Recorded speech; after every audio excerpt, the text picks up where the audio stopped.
Hello and welcome back to Supposedly Fun. My name is Greg. I am here today to do my Friday Reads video, wrap up the week in reading, any bookish things that happened during the week, and what a week.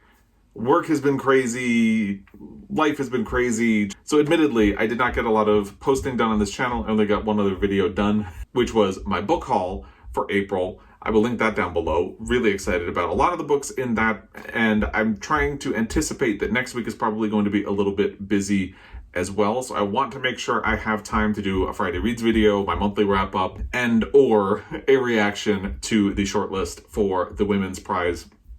So I did my book haul this week, and the only other video I'm getting to is this one, my Friday Reads video. I want to really quickly point out, you can't see, I have a new t-shirt. It looks like the poop emoji from what you can see, but it's not. It's Kurt Vonnegut. This is, I think, as much of it as I can show you. Really excited about it, but I only realized once I started recording that his hair kind of looks like the poop emoji. So, just so you know, that's not what this t-shirt is. I also want to mention that Independent Bookstore Day is Saturday, April 24th, which is the day that this video is published. If you don't have plans, just get out there to your local independent bookstore, see what they have going on. A lot of independent bookstores are going to have events, giveaways, sales, things like that going on. So they might have something fun. You might find something you like. Get out there and check it out. Our plan is that we are going to drive to Helena, Montana, so we can go to Montana Book Company and support them on Independent Bookstore Day. Because we are also installing garden beds in the front of the house, in the back of the house, we probably won't be able to go crazy and spend a whole lot of money, but we definitely wanted to make sure we supported them. While we are there, we are going to quickly visit a friend who is fully vaccinated, my in-laws who are also fully vaccinated. We are fully vaccinated. It's weird to be able to do these things, but since we are looking like we will be in Helena, it just seems like a really nice thing to do. Another weird thing about this week, by the way, is the weather. It seemed like we were really heading into spring, and then it snowed earlier this week where I live, and then snowed again last night, but at least last night was just a little dusting. It seems to be going away. The sun is kind of coming out. Isn't it supposed to be spring by now? What is happening? Apologies for the digression. Just remember that the day that this video is posted, if you're watching it on that day, Saturday, April 24th, is Independent Bookstore Day. Get out there, support your independent bookstores because they support your local community and make it better. I am particularly enthused about this year's Independent Bookstore Day because I am currently reading a book that is very critical of Amazon, which is my position already, so I'm just vibing with the book, and we'll get to that when we do the actual Friday Reads portion of this video. Suffice to say, Independent Bookstore Day, April 24th. Support your local indies any way you can. I know money is tight, the world is mad and on fire right now, but if you can support your local indie, please, please, please do so. Another thing I wanted to quickly mention, our neighbors are also fully vaccinated, and we actually went over to their house for dinner over the weekend, and that again felt like a weird thing to be doing given the way the last year has gone. One of my neighbors mentioned that she was given a book for Christmas and she had just finished it and she wanted to loan it to us. It is by Prue Leith from the Great British Bake Off. If you follow along, you know I'm a huge fan of the Great British Bake Off, and I had no idea that Prue Leith wrote books. It's not a memoir, it's not a cookbook, it's a serving of scandal. When sex and politics collide, the tabloids have a field day. I know we all like to be serious book people who like serious book things, but how fun does this sound? Just from the cover, the subtitle, and the title, and the fact that it's written by Prue Leith from the Great British Bake Off, I can't wait to read this. Hopefully it's as fun as the title implies it will be. So I just wanted to quickly mention this. If you were unaware, Prue Leith is a novelist, and this sounds like just a joy. Let me see when this was even published. This was published in 2010, so it was published before she was on Bake Off, but there are other books. There's Leaving Patrick, Sisters, The Gardener, which was originally published as a novel called A Lovesome Thing, and Choral Society. I had no idea.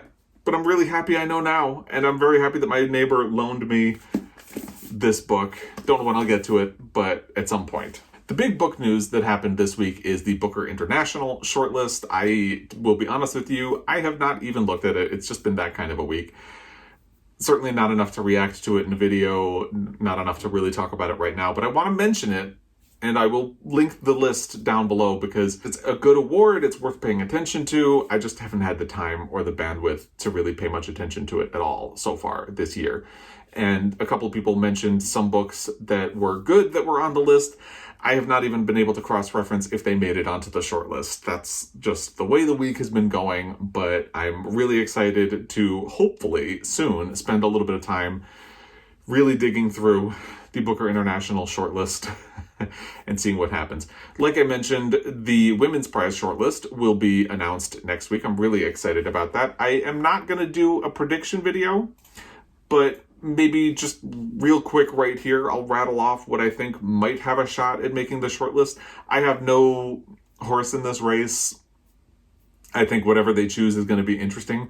But I think knowing that Bernardine Evaristo is the chair, I fully anticipate that Burnt Sugar and Detransition Baby will probably make the shortlist. That seems like a pretty safe bet. Anything else is kind of speculation. I would love to see Transcendent Kingdom by Yajasi make the shortlist. So I'm going to say that here just so I can put out good vibes for it in the world and maybe it will come true.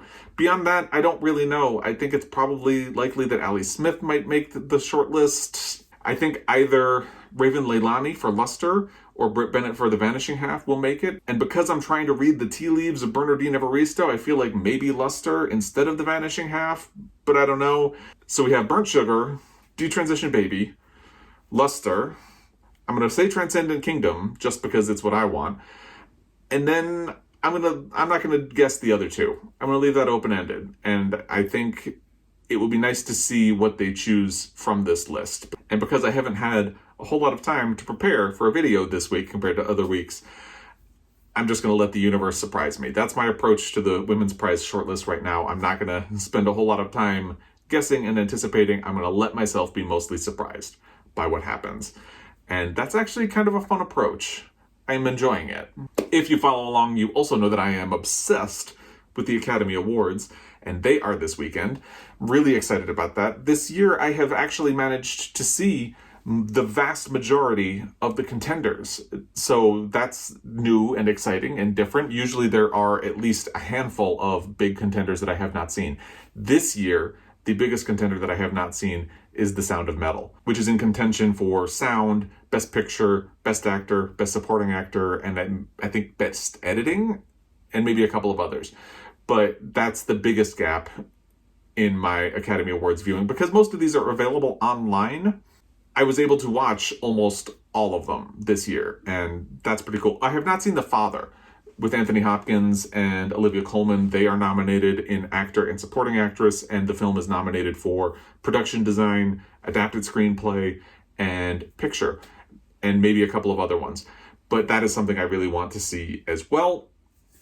I usually do an Oscar pool every year. It appears that's not happening this year because I usually have an invitation to submit my picks a week in advance and I never got one. So I assume it's not happening this year, and that's fine because again, things have been so busy and stressful right now that I have not had a whole lot of time to sit down and pick my winners, and it's kind of nice not to have to obsess over it or feel like I have to obsess over it.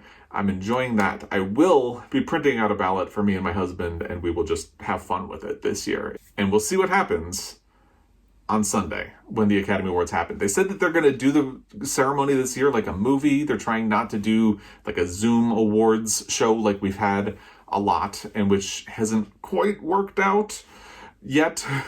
So it'll be interesting to see how they handle that and what wins, because a lot of the categories are very much up in the air right now. And I don't want to spend a whole lot of time talking about the Oscars since this is a book channel, and I feel like you should stick with one thing and not do too much of the other. But because I love it, I want to at least mention that it's coming. On Twitter, I think I'm going to try to do a thread where I pick some of my winners if I have time, because like I said, it's just been such a crazy week. So much going on. We'll see what I have time to do. Let's then head into the actual Friday Reads portion of this video. I finished one book and that was Clara and the Sun by Kazuo Ishiguro. If you follow along, you know I was really, really, really looking forward to this book. It was one of my most anticipated books of 2021. I will link that video down in the description box down below. And I really love the other two books of Ishiguro that I read. They are Never Let Me Go and The Remains of the Day. So in my mind, I had reserved a spot on my best of 2021 for this book, and it's not the way it's going to be. I think it's good. I think it's fine. I didn't love it. There are parts of it that I did not like. The difficulty with talking about one of Kazuo Ishiguro's books is that discussing the book in depth feels like a spoiler, because so much of his books and the experience of reading his books depends on the experience of reading and going through the narrative, because he loves to introduce you to a situation and then slowly zoom out and show you what's actually going on. And part of the joy of reading them is that sense of discovery where you think you know one thing and then it turns out to be something else. In Never Let Me Go, the book starts and you think you're following three friends who are attending a boarding school. Slowly, as the novel progresses, you start to learn the true nature of these friends and the true nature of the boarding school, and that everything that's going on is a lot more sinister than it initially seemed. But if you know what that thing is, it colors your perception of the book.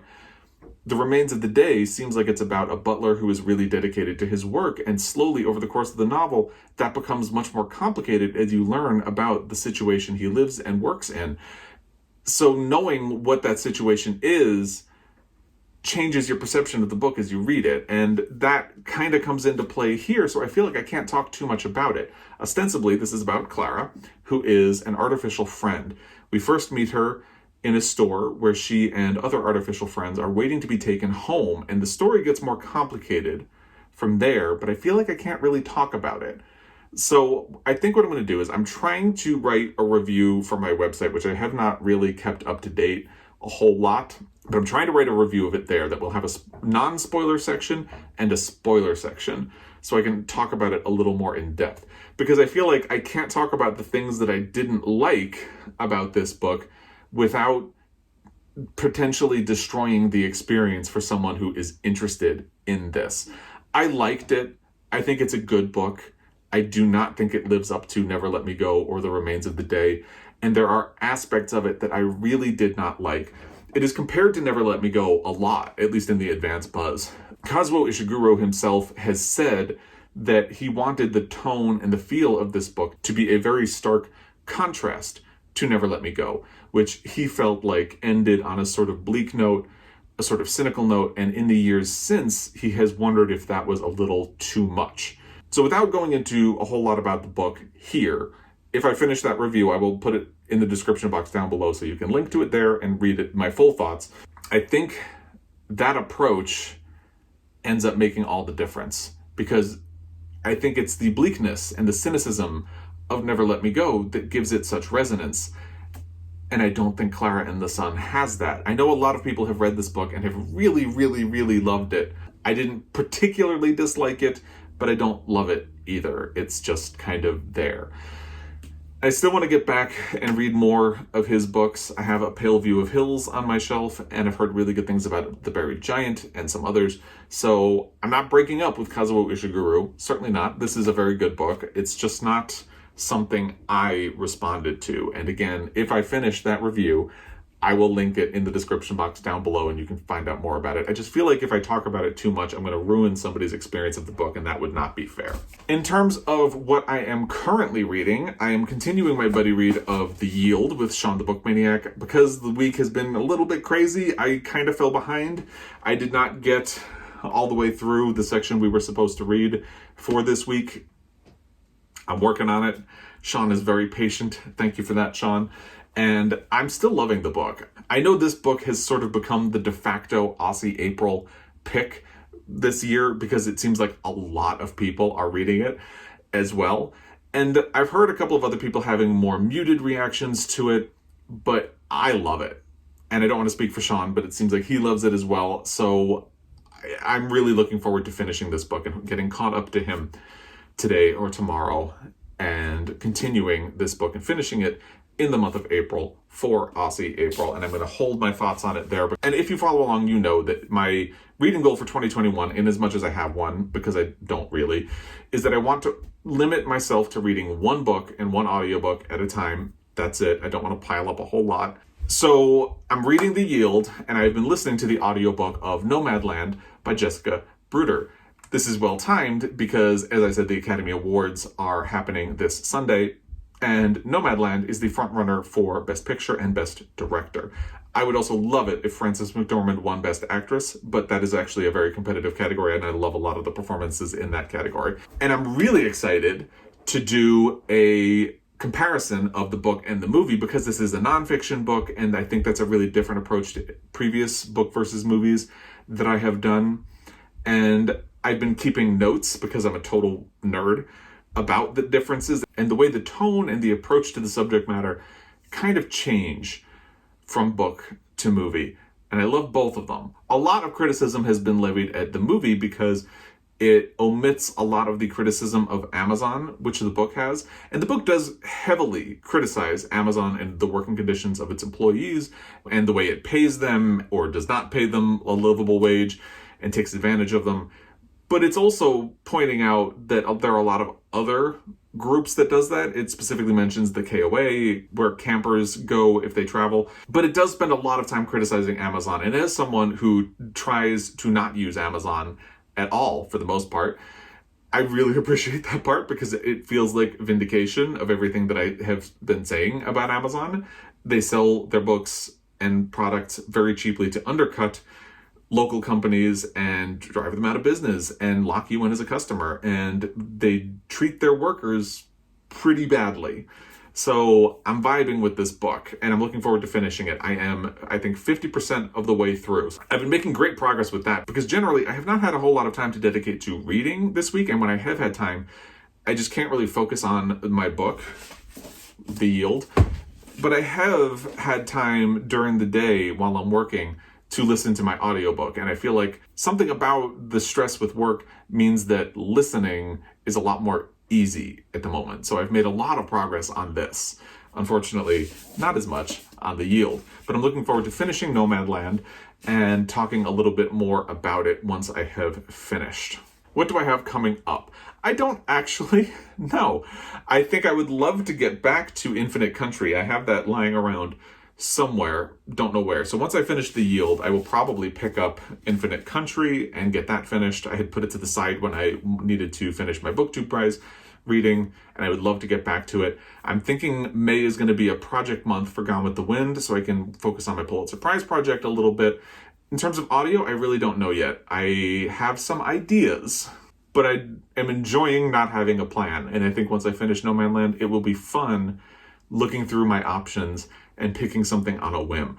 So I'm going to let myself do that. And that, my friends, is everything that has gone on in my reading life this past week.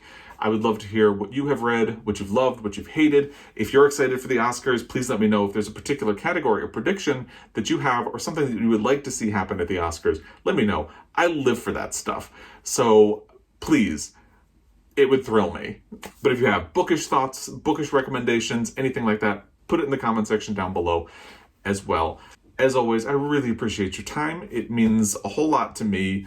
I will be back. Until next time, happy reading.